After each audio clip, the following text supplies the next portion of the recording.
Hello everyone, आपका स्वागत है एक बार फिर से Delhi GK by PK sir channel पर। तो आज हम देखेंगे मुग़ल वंश।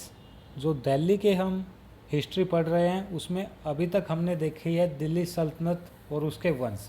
दिल्ली सल्तनत में अंतिम वंश था लोधी वंश और उसके अंतिम शासक थे इब्राहिम लोधी। अब मुग़ल वंश शुरू होता है 1526 में, जब बाबर इब्राहिम लोदी को हरा देते हैं। कब हराते हैं? 1526 में। कहाँ पर? पानीपत के प्रथम युद्ध में। ठीक है, बाबर का कार्यकाल रहता है 1526 से 1530। देखो, मुग़ल वंश जो है इसमें कई पीढ़ियाँ मुग़लों की राज करेंगी 1526 से और लगभग 1857 तक इनका शासनकाल रहेगा। मुग़ल एम्पायर इसलिए बोला गया है क्योंकि लगातार इनकी कई पीढ़ियाँ राज करेगी। ठीक है, अभी तक जो बोला जा रहा था वो दिल्ली सल्तनत के अलग अलग वंश थे। तो यह अभी शुरू होता है मुग़ल एम्पायर यानी कि मुग़ल साम्राज्य। इसमें सबसे पहले बाबर जो कि मुग़ल वंश की नींव रखता है। ठीक है, Babur was the founder of Mughal dynasty. ठीक है, बाबर से क्या क्या इम्पोर्टेंट है? उसने 1526 में पानीपत के युद्ध में इब्राहिम लोदी को हराकर भारत में मुग़ल वंश की स्थापना की। ठीक है, मुग़ल वंश के फाउंडर कौन थे? बाबर। ठीक है, 1527 में राणा सांगा के साथ बैटल ऑफ खानुआ इन्होंने की। उसके बाद 1529 में अफ़गानों के साथ बैटल ऑफ गागरा भी की और फाइनली 1530 में इनकी डेथ हो जाती है और 1530 में बाबर की कहानी ख़त्म। ठीक है, बाबर रूलर ख़त्म 1530 में।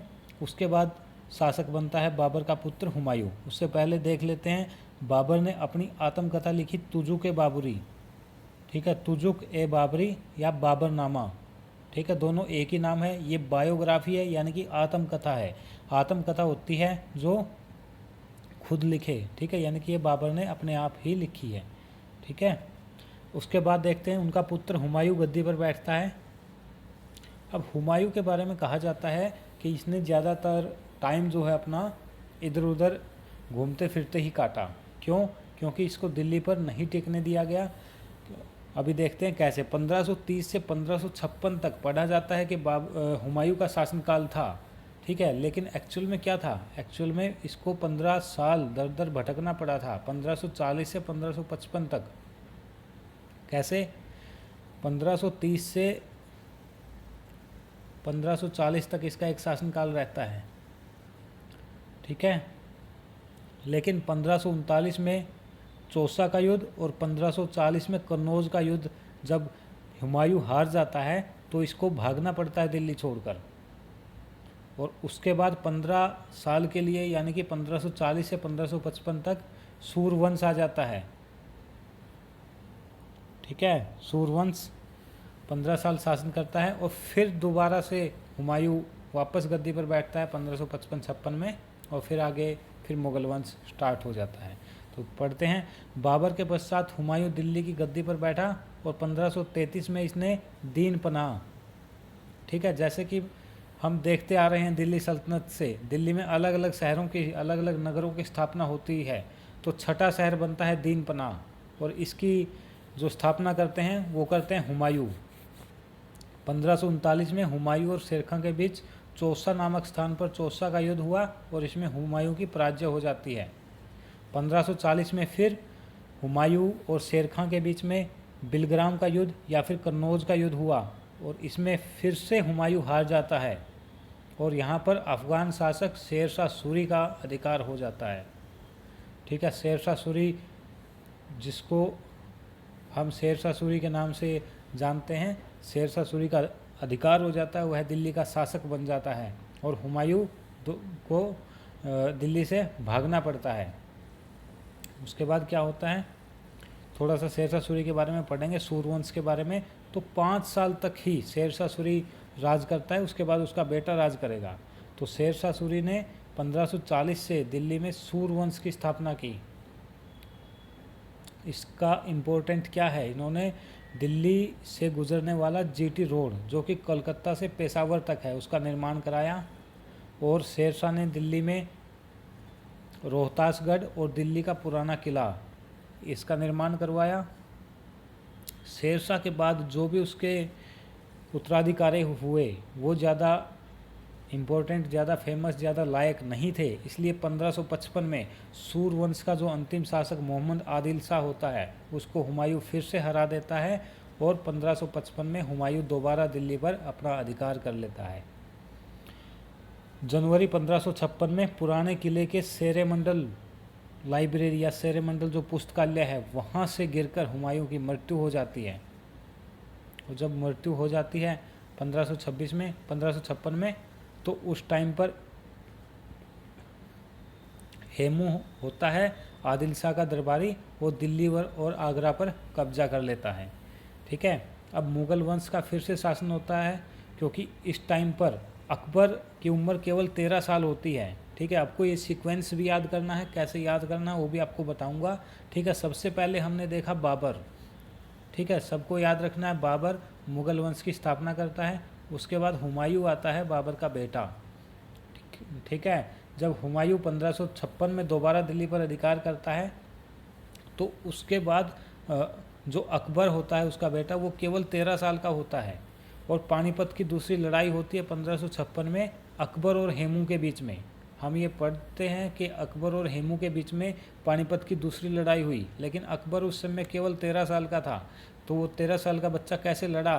तो उसको संरक्षण देने के लिए बैरम खां था, तो बैरम खां ने एक्चुअल में लड़ाई की थी, युद्ध लड़ा था जो कि जीता था। तो 1556 में पानीपत का दूसरा युद्ध होता है अकबर और हेमू के बीच में, जिसमें हेमू को हरा देता है अकबर यानी कि बैरम खां, और दिल्ली पर अकबर को शासक घोषित कर दिया जाता है।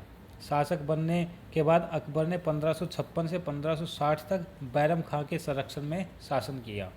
इसके बाद अकबर ने और क्या किया? अकबर को काफ़ी बाकी जो मुगल्स थे उनके कंपैरेटिवली थोड़ा सा इतना क्रूर नहीं बताया गया। ठीक है, बाकी जो शासक थे वो ज़्यादा क्रूर थे as compared to Akbar. Akbar ने फतेहपुर सीकरी में अपनी राजधानी बनाई और इसने क्या क्या किया? अकबर ने 1562 में दास पर था, 1563 में तीर्थ यात्रा कर और 1564 में जजिया कर को समाप्त कर दिया। इसके अलावा अकबर ने और क्या किया? अकबर धार्मिक सहिष्णु था, उसने दार्शनिक और धर्मशास्त्रीय विषयों पर वाद विवाद के लिए 1575 में इबादत खाना की स्थापना की। ठीक है, इबादत खाना की स्थापना किसने की? इबादत खाना की स्थापना की अकबर ने। 1582 में दीन इलाही एक धर्म चलाया और एक कैलेंडर जारी किया जिसको इलाही संवत बोला गया 1582 में। ठीक है, 1583 में इलाही संवत जारी किया। उसके बाद अकबर की जो आत्मकथा थी या अकबर की जो जीवनी थी वो किस में लिखी गई है? वो आईने अकबरी और अकबरनामा में लिखी गई है। ठीक है, अकबरनामा या फिर आईने अकबरी ये किसने लिखी? ये अबुल फजल ने लिखी। ठीक है, अगर अकबर के बारे में आपको याद रखना है तो अकबर के बारे में याद रख सकते हो। सबसे पहला पॉइंट, अकबर क्या था? हुमायूं का सबसे बड़ा बेटा था। अकबर को संरक्षण दिया बैरम खां ने। अकबर और हेमू के बीच में दूसरा पानीपत का युद्ध होता है 1556 में। उसके बाद 1576 में अकबर के समय पर एक बहुत इम्पोर्टेंट लड़ाई होती है जिसको बोलते हैं बैटल ऑफ हल्दी घाटी। ठीक है, बैटल ऑफ हल्दी घाटी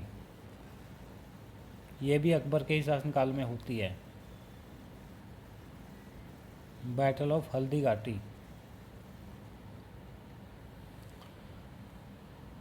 इसके अलावा आप याद रख सकते हो कि अकबर के 9 रत्न थे। ठीक है, उन 9 रत्नों में कौन थे? सबसे इम्पोर्टेंट था बिरबल। इसके अलावा अबुल फजल, फैजी, राजा टोडरमल, राजा मानसिंह, तानसेन, अब्दुल रहीम खाने खाना, ठीक है, फ़कीर राजिउद्दीन और मुल्ला दो प्याजा, ये 9 जो हैं अकबर के नवरत्न थे, ठीक है। जो फैजी था वो कवि था और अबुल फजल था, ये दोनों कवि थे अकबर के, और इन्होंने ही आईन अकबरी और अकबरनामा की रचना की और रामायण का फारसी में ट्रांसलेशन किया। अकबर के बाद आता है 4 नंबर पे जहांगीर, ठीक है।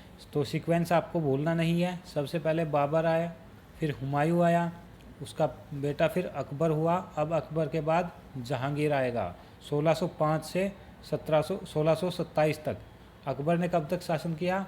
1556 से 1605 तक उन्होंने शासन किया, ठीक है। जहांगीर के बारे में पढ़ते हैं। जहांगीर के बारे में, अकबर की मृत्यु के बाद जहांगीर गद्दी पर बैठा। जहांगीर के शासनकाल में सर टॉमस रो, एक अंग्रेज़ था, वो भारत की यात्रा पर आया, ये इम्पोर्टेंट है, 1615। इसके अलावा जहांगीर ने सिखों के 5वें गुरु गुरु अर्जुन देव की हत्या करवा दी, ये याद रखना है, इम्पोर्टेंट है, ठीक है। उसके बाद आगे औरंगजेब ने भी सिखों के गुरु की हत्या कराई थी, वो याद रखना है। अभी के लिए जहांगीर का शासनकाल 1605 से 1627 याद रखना है। उसके शासनकाल में प्लेग के कारण दिल्ली में असंख्य लोगों की मृत्यु हो गई थी। दिल्ली में प्लेग फैल गया था जहांगीर के समय में। जहांगीर की अपनी जो आत्मकथा है वो है तुजुक ए जहांगीरी, ठीक है, तुजुक ए जहांगीरी। और इसके अलावा जहांगीर जो फेमस था, पेंटिंग्स के लिए फेमस था, और जहांगीर को न्याय का राजा भी बोला जाता है। 5वें सिख गुरु की हत्या करा दी थी इन्होंने। और जहांगीर के अंतिम समय में, जब इसका अंतिम समय था जहांगीर का, तो इसी का पुत्र शाहजहां इसको नज़रबंद कर देता है, ठीक है, ये भी याद रखना है। और शाहजहां का असली नाम, रियल नेम था सलीम, ठीक है। शाहजहां के बाद दिल्ली का शासक बनता है शाहजहां। जहांगीर के बाद दिल्ली का शासक बनता है शाहजहां। अभी तक हमने पढ़ा, पहला बाबर, फिर हुमायूं, तीसरा अकबर, उसके बाद जहांगीर, और अब पढ़ रहे हैं शाहजहां 1628 से 1658 तक, ठीक है। शाहजहां के काल में क्या है? जहांगीर की मृत्यु के बाद उसका पुत्र शाहजहां 1628 में गद्दी पर बैठा। इसने अपनी राजधानी आगरा से दिल्ली ट्रांसफ़र की। दिल्ली का छठा शहर दीनपना हमने पढ़ा था। अब दिल्ली का 7वां शहर बसाता है शाहजहां, जिसका नाम रखता है शाहजहांबाद। पेंटिंग का स्वर्ण युग माना जाता था जहांगीर के समय में, लेकिन बिल्डिंग कंस्ट्रक्शन या स्थापत्य कला का स्वर्ण युग माना जाता है शाहजहां का काल। उसने क्या क्या करवाया? दिल्ली में लाल किला, दीवाने आम, दीवाने खास, दिल्ली की जामा मस्जिद, ताजमहल, आगरा की मोती मस्जिद और लाहौर किला के शीश महल का निर्माण करवाया। किसने? शाहजहां ने। तो शाहजहां से इतना इम्पोर्टेंट याद रखना है। इसके अलावा शाहजहां ने जो ताजमहल बनवाया था वो किसकी याद में बनाया था? वो उसकी बेगम मुमताज़ महल की याद में बनाया था, ठीक है। शाहजहां से बस इतना ही है। इसके अलावा 1658 से फिर अकबर आ जाता है। एक बार रिवाइज कर लेते हैं। सबसे पहले बाबर, उसके बाद हुमायूं, उसके बाद उसका पुत्र अकबर, उसके बाद जहांगीर, और जहांगीर के बाद शाहजहां, और शाहजहां के बाद आता है औरंगजेब, ठीक है। औरंगजेब यह काफ़ी क्रूर शासक माना जाता है। 1658 से लेकर 1707 तक सबसे ज़्यादा टाइम तक इसने शासन किया। अकबर ने और औरंगजेब ने माना जाता है कि सबसे ज़्यादा शासन किया है। सबसे पहले इससे जो इम्पोर्टेंट है, औरंगजेब ने 21 जुलाई 1658 को दिल्ली में अपना प्रथम राज्याभिषेक कराया और अबुल मुजफ्फर आलमगीर बादशाह गाजी की उपाधि धारण की। 9वें सिख गुरु तेग बहादुर की हत्या कराई दिल्ली में, ठीक है। औरंगजेब ने दिल्ली में 9वें सिख गुरु तेग बहादुर जी की हत्या करा दी थी।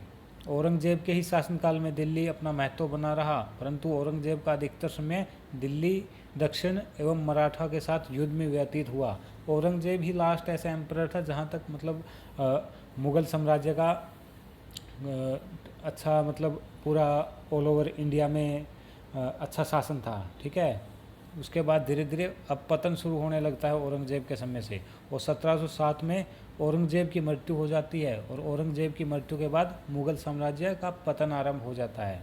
उसके बाद जितने भी आते हैं वो इतने इम्पोर्टेंट नहीं रहते, ठीक है, हम पढ़ लेंगे, लेकिन अभी तक जो पढ़े हैं उनको एक बार याद कर लेते हैं।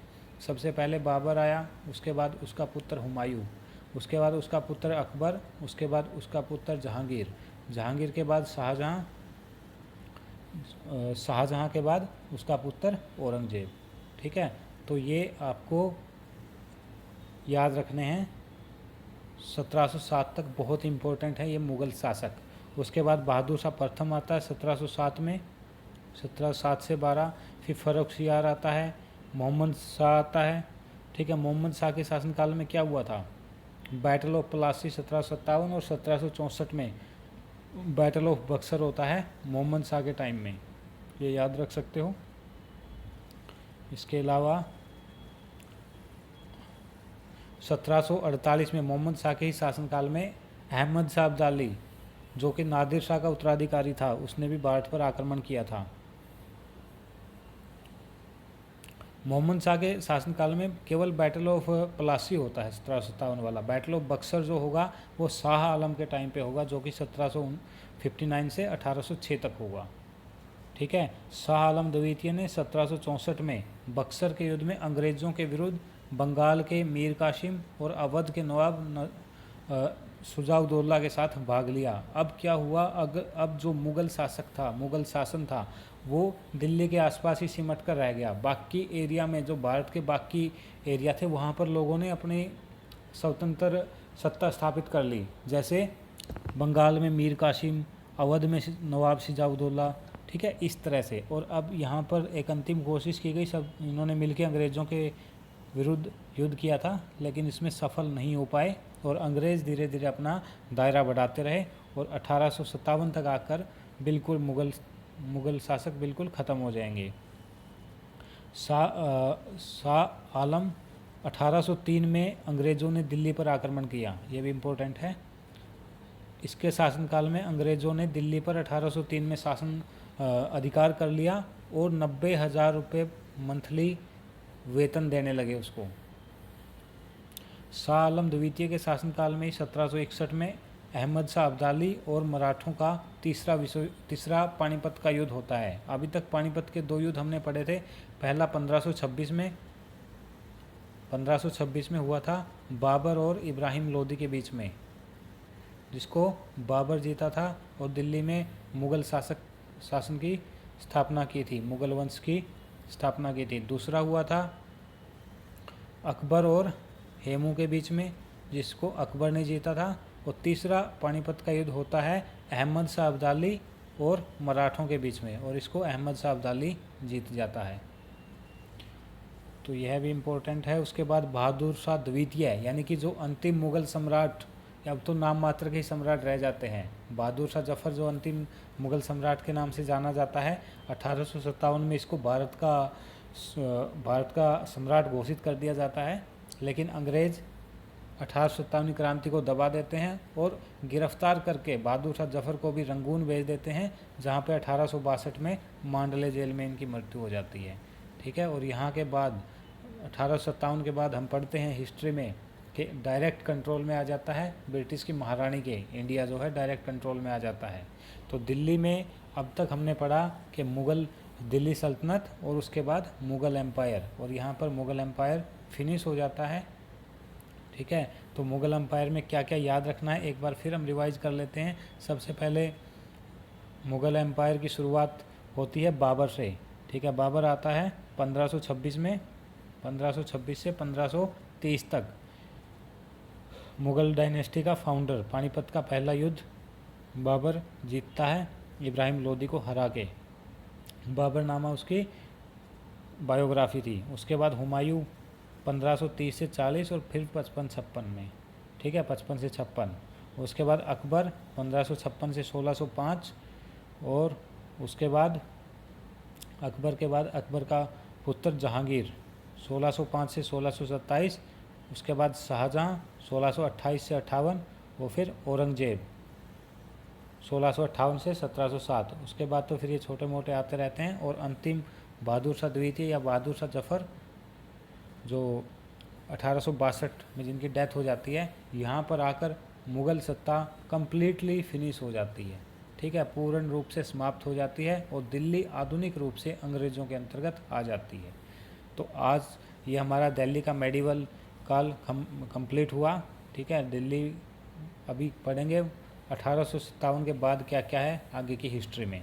ठीक है, तो दिल्ली का प्राचीन और मध्यकालीन जो था काल यहीं तक था। अब एक बार पूरा रिवाइज कर लेते हैं कि मेडिवल इंडिया में या मेडिवल काल में दिल्ली में कौन से रूलर ने शासन किया। ये जो पहले 5 माने जाते हैं ये हैं दिल्ली सल्तनत इनको बोलते हैं। ठीक है, और ये फिर मुग़ल डायनेस्टी यानी कि मुग़ल वंश या मुग़ल साम्राज्य बोलते हैं। ठीक है, गुलाम वंश हमने पढ़ा 1206 से 90, खिलजी वंश 1290 से 1320, उसके बाद तुगलक वंश 1320 से 1414, सैयद वंश 14 से 1451, लोधी वंश 1451 से 1526 और 1526 से फिर 1858 तक मुग़ल एम्पायर रहता है। ठीक है, बीच में 15 साल के लिए शेरशाह सूरी का शासन आता है, सूरी वंश। ठीक है, या सूरवंश 1540 से 1555 के बीच में। तो आज के लिए हम इतना ही रखते हैं, मिलेंगे नेक्स्ट वीडियो के साथ। तब तक के लिए थैंक यू और चैनल को सब्सक्राइब करें अगर वीडियो पसंद आती है तो। Thank you.